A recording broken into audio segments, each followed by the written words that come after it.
When ranking the Akatsuki, two of the most controversial spots would be the artistic duo, Deidara and Sasori, two fighters with extremely interesting chemistry and abilities, yet are merely chopped up to a one scan to deliver a lackluster answer on who's more powerful. So today, I intend to look more in depth on a topic that should be discussed more often, Sasori versus Deidara. Whether it's the terrifying iron sand or the grand explosions presented by Deidara, both of these fighters are extremely unique in their own abilities and fighting styles respectively, so again, I just want to go into all their abilities and their physical stats to just determine who is truly the greater artist and who's truly the greater, more powerful artist. Before that, though, I want to say if you guys do want to see an even better Akatsuki matchup, potentially the greatest fight in the entire Naruto series, Itachi versus Pain, you should subscribe, as I will be dropping that as soon as I hit 1,000 subscribers. And yeah, let's get straight into the battle. To best analyze these fighters, we need to first get into each of their primary fights to see how they would stack up against each other, using their character minds. So yeah, let's begin with Sasori. Sasori versus Sakura is a very misunderstood fight, in which many fans tend to look back and believe that Sakura was performing better than Sasori or like beating him up. However, this is directly wrong for a few reasons. First being that the large portion of the fight, Sakura was being used as a puppet for Granny Chio, and meaning that it wasn't actually Sakura's reaction speed or her combat speed, rather just Chio's from a substantially large distance, just having to move a finger. And two, being that Sasori wasn't actually going all out in the end part of the fight. Sasori wanted to die in the name of eternal art and kind of kill himself. With that being said, let's just go through the fight, or at least the parts of the fight that are relative to Sasori's overall scaling, so you could better understand what I mean. So to address the relative to Sakura arguments, we can see in a few instances that Sasori was able to completely blitz her, and even in the early portions, it's arguable that he actually was perception blitzing her. This is essentially emphasized when the third Kazekage enters the fray and he pulls the blades out of his body, which Sakura is only ever able to react to in part to Chio yanking her back to save her life. So here, when Sasori is actually trying, he is capable of blitzing Sakura, in which before, when the Hiroku shell was out, he was merely testing her abilities and their combat patterns. So Sakura is able to perceive Sasori in a few instances, and even whenever he's attempting to blitz her, granted, it is very low, but it is there nonetheless. Now, before we come back to the lore implications and scaling for Sasori, and that may put him actually extremely high, let's go ahead and discuss the more complicated of the two fights, being Deidara versus Sasuke, to have a more depth understanding of how to compare these two. So the first thing that needs to be established about this Sasuke is that in base, at the start of Shippuden, Sasuke is able to perception blitz Sakura. So yeah, we could see that if Deidara is relative to that, he would at least be a bit faster than Sasori. So let's look at this blitz. So we can see that Sasuke appears above the new Team 7, symbolizing his superiority over the whole team, in which Naruto is spouting ideals about who Sasuke used to be and what he's become. As Sakura just listens, thinking as well, then suddenly Sasuke just appears around Naruto and Yamato states, he's fast. With Sakura even stating, when did he? Meaning that he actually perception blitzed Sakura and potentially Yamato, and he definitely did Naruto as well. However, I will say it should be noted that Sakura is implied to be in an awkward mindset as shown by the ellipses. I'm kidding, I'm kidding. You guys know how much I hate the mental nerf ellipses giga narrative writing. So yeah, this would be a perception blitz, plain and simple. Now let's revisit the Deidara versus Sasuke fight. And with this in mind, so the start of the fight kind of begins with something rather important. Sasuke attempts to blitz Toby with his sword, in which Toby obviously just phases straight through it, and then Deidara reacts to Sasuke's blitz. So does this mean that Sasuke is incapable of blitzing Deidara like how he did Sakura, since Deidara reacts? Well, no. This blitz attempt is only for Toby, not Deidara. And what do I mean? Well, you can see that Sasuke blitzed to Toby, slowing down after moving his body due to the assumption that he cut him down. Sasuke then braces to stop his momentum. It's actually at this point in which Deidara reacts and jumps, not the actual blitz itself. And even if you do want to say that Deidara is still reacting to the blitz, I guess, then I do even believe that this would be a blitz by Sasuke, not Deidara, considering how much of a substantial distance that Sasuke had to move, and then Deidara was only capable of reacting in this small portion. So, meaning that if Deidara were any closer, he would have died. Which this is consistent as in the next interaction following this, Sasuke tries to get him from behind by falling on top of him, not even using his raw body flicker or movement speed, just jumping down on him, not even at full speed. Deidara is only able to react just by shooting a dragon out of his hand, not evading the attack or turning around to combat him, just only be able to just fire it out of his hand. This isn't even mentioning the fact that Toby literally had to scream for Deidara to look out and watch his back, which is in the panel prior to this. Deidara shows no sign of even noticing that Sasuke blitzed him, which again means that in close quarters combat, that isn't a gigantic distance, I guess, like how it was in the first instance. Sasuke is blitzing Deidara. So even then, once the bomb goes off, Sasuke is shown okay, meaning that C1's explosive velocity does not scale to Sasuke's speed, and he still reacted to Deidara point blank and still escaped the bomb blast. So yeah, it would be these interactions that allowed Deidara to conclude that his sizing of Sasuke, if you will, of him and Toby, that they just need to place landmines around the entire battlefield to hopefully catch him off guard. After this, everything I've said becomes a little more consistent as Sasuke travels a far greater distance than earlier, and Toby knows to Deidara, here he comes, in which Deidara could react. So yeah, again, stacking credence to the idea that Deidara is capable of reacting to a very long-range attacks and incapable of reacting to Sasuke in any reaction speed or combat speed bout. So yeah, and Deidara is still trying to test Sasuke's reaction patterns, so he sends a guided missile at Sasuke, in which Sasuke has no time reacting to and really no trouble, yet gets caught off guard by the tracing effect being like a guided missile, and is still capable of escaping the bomb's explosion velocity. Continuing straight off of that, Deidara then concludes again that Sasuke is too swift and that he's going to resort to flying behind the range in which Sasuke can even hit him, which is about 5 meters. Deidara then decides to just drop an even larger bomb than before, presumably the C2, which again, you guessed it, Sasuke reacts to as well since it's not a gigantic distance. So yeah, so far I do believe that I built a hyper-consistent case demonstrating that Deidara is not relative to Sasuke in speed and is only able to barely react to the large distance attacks, so much so that he doesn't even want to contest that style anymore of the CQC and will just resort to flying out of his range and dropping bombs.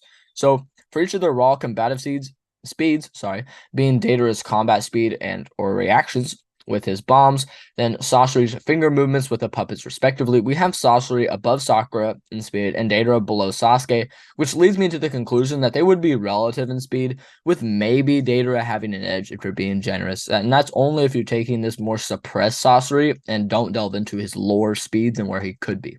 So let's go into that just so you have an idea. So if you didn't guess already, what I'm talking about, of course, is the third Kazekage, who, if you didn't know, was actually hailed as the greatest and most powerful of all the Kazekage, including Rasa and Gaara, which this is important in part to a few reasons. First being his physical stats and abilities being the Iron Stand, and so him being above Rasa is actually crucial since even a suppressed and weakened Edo Tensei Rasa was capable of reacting and shown relative to a War Gaara, which is quite impressive, meaning that yes, he would obviously destroy Deidara with these levels of speeds, since Gaara was able to react to a version 2 Bloodlusted Raikage and a 5 Kage Summit Sasuke. Well, some could say, though, that this is a bit too high for Sasori to be in stats. However, I don't think it's actually all that much above the speed comparisons earlier. And, well, what do I mean? Well, once Sasuke gains the Mangekyo Sharingan, it's implied by Jugo that Sasuke is actually still weaker than he was when he had the curse mark due to him not recovering from the Itachi fight and losing the curse mark.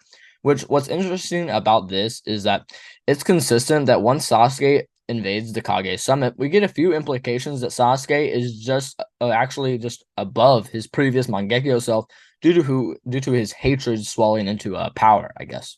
Which the main comparison for this is done via Karin, stating that Sasuke's chakra is actually now colder and thicker than it was in the curse mark state. Which, what does this mean? Well, contextually, this Sasuke is just finally surpassing the evil that he had within him, being the curse mark, which means that this Sasuke would be on a greater level or on the level of his curse mark self and the curse mark Sasuke that was in the Deidara fight and the Itachi fight. Which this is consistent, well, when we could see that in the 5 Kage Summit, Jugo and Suigetsu are capable and are able to react and save Sasuke against the Raikage, showing direct relativity to this Sasuke. This would be a similar Suigetsu and Jugo, who were perception blitzed by Sasuke in base when he had Orochimaru absorbed in the curse mark. So I'm not going to assert that Heavy Sasuke is above Kage Summit Sasuke, rather just saying that it it wouldn't be too far above the previous comparisons that we were talking about with Heavy Sasuke to say that this Sasori does scale here in speed if you take a more generous approach. So do with this as you will. Sasori is able to be scaled to above Deidara easier than the contrary. And if you take a more toned down approach, Deidara would be slightly faster than Sasori. Now, to move past speed, I want to go into a more potentially even more controversial place. Who is physically stronger, Sasori or Deidara? So if you don't already see where I'm going with this, I'm going back to chapter 265, where Deidara is talking to Kakashi and says, Master Sasori is stronger than I. Probably, yeah.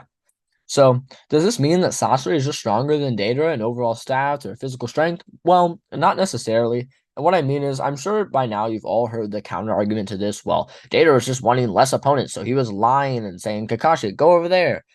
In which I don't think this is the case, and it's for a few reasons.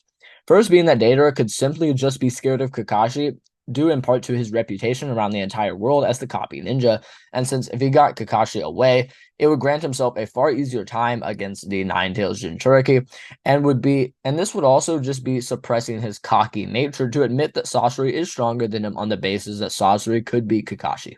So another way to address this is that Deidara does not care about his own self-well-being on the basis that he was provoking Naruto, literally powering him up. So less opponents would just be contradictory, and therefore he would just be telling the truth that Sasori is stronger than him. So either way, I do think that Deidara would be telling the truth that Sasori is in fact physically stronger than Deidara, and which I wouldn't say this is inconsistent, especially if you look back at the third Kazekage, which as I understand is said to be the most feared weapon in all of Tsunagakure. So, which this would be far above Biju level and above Shukaku. So, Deidara is probably basing it off of this. Not saying that Deidara obviously isn't Biju level, just that he's probably basing it off this fact. And if not, you could take it as Deidara believes that Sasori's physical body is above him, and that's even worse for his case. But now we have Sasori stronger than Deidara with him being relative in speeds. I'd probably give the advantage to Sasori based on what we talked about earlier. However, does this mean that Sasori will win just based upon that? Well, no. We still need to go into their abilities, as I do find that they are quite interesting, and I don't typically state this in many cases, but styles can make fights here, which and Deidara is certainly helped a lot in this section. And in order for you to understand what I mean, we need to go back to the Deidara versus Sasuke fight, and more specifically to the latter half that I didn't really discuss. And this will allow us to see why his bombs are actually far above his physical stats, and then we could see what Sasori has and how he may interact with these bombs. So, moving slightly past where I left off in the Deidara section, we can see that in combat, Deidara is still incapable of combating Sasuke and is forced to simply hide in the sky and drop bombs down and use landmines from earlier, hopefully bringing Sasuke down since he can't actually engage with him due to the speed difference. However, in response to that, Sasuke went into his curse mark, and the large bombs, such as the C2 bombs, were able to contend with Sasuke's travel speed and their explosion velocities, is what I mean. And I mean this in the sense that now, due to their blast radius increasing, the force would also have to be greater to cover a greater distance than the weaker bombs. Therefore, using the force equation, their acceleration would also have to be higher, meaning that even with Sasuke being faster than Deidara, far faster than Deidara, I would say, Deidara's bombs scale above him due to their speed and their acceleration being higher, and the blast being larger to the point where Sasuke is incapable of exiting the blast and therefore having his arm blown off. Even if he was slightly faster, it's just the bomb blast that's covering too much for him to move such a substantial distance. So, which also does say quite a bit about their potency as well. So yeah, with that, for Deidara's bombs, we have a few precedents set. First being that moving linearly from C1 to C2 to C3 to C4 to C0, each bomb has a greater force and therefore acceleration, so they would go up in speed with the bombs. And secondly, these bombs' explosion velocities allow Deidara to scale and harm characters that would scale above him in speed, meaning that Sasori could very much get caught in a bomb blast and get hurt. However, what does this mean for Sasori? Well, during the Sakura fight, we could see that Sasori's modified body doesn't actually feel pain, along with the fact that it will actually reassemble itself if being broken. So there could be a chance that Sasori would just build himself back together if he were to be blown up. Now, let's look a little more in depth on Sasori's body. Another really interesting thing about his body is he has a flamethrower, and since the bombs are simply clay woven with explosion properties via his tongue, Sasori may be able to ignite the bombs before he lets them out and throws them, And if Deidara is not able to throw them, then that's not all though, as Sasori's body also counters Deidara in another way, being that if Deidara's best bomb, with the exception of C0 being C4, were to go off, Sasori doesn't actually have the lungs to breathe in the microscopic bombs, and his stomach doesn't actually have any organs, of course, and was replaced with a very long metal cable, which could allow Sasori to potentially grab onto Deidara if he went into the sky and went airborne. And if Sasori isn't going to attempt to size up Deidara like how he did to Sakura, he could use the cable and his body in conjunction with his third Kazekage's Iron Sand, which, since we know Deidara obviously has blood, if Sasori was simply able to scratch him, it would be over for Deidara. However, does this still mean that if he were to get a C3 off on the nucleus core, then Sasori would just tank it? Well, no, I actually think that it's implied that this bomb is the pinnacle of explosions and would probably kill Sasori if it hit the nucleus. A quick and final thing I would like to touch on is each of their respective IQs, in which many are very quick to note Deidara's impressive analytical skills as shown against Sasuke. However, don't count Sasori out as a dunce, since I would consider Sasori one of, if not the most anatomically adept shinobi ever. So Sasori was able to surgically remove his lungs, his brain, his heart, liver, tendons, muscles, whilst being so perfectly precise, implanting and substituting them so perfectly that the data book describes him as invincible with his nucleus. This is something that was never once replicated by any other shinobi, and even flabbergasted the greatest medical student in the world. Sasori was also able to develop a poison even more deadly and lethal than Hanzo the Salamander's poison. With that, Sasori certainly isn't lacking behind Deidara in any means, so I wouldn't try to downplay Sasori's IQ either. So to conclude the entire video, I think it's clear that Sasori is the winner of this fight due to his stats and abilities and how they kind of interact with each other. With all that being said though, I hope you guys did enjoy this video, and if you did, make sure to check out some of my other videos and maybe subscribe for Itachi versus Pain. And as always, love you guys.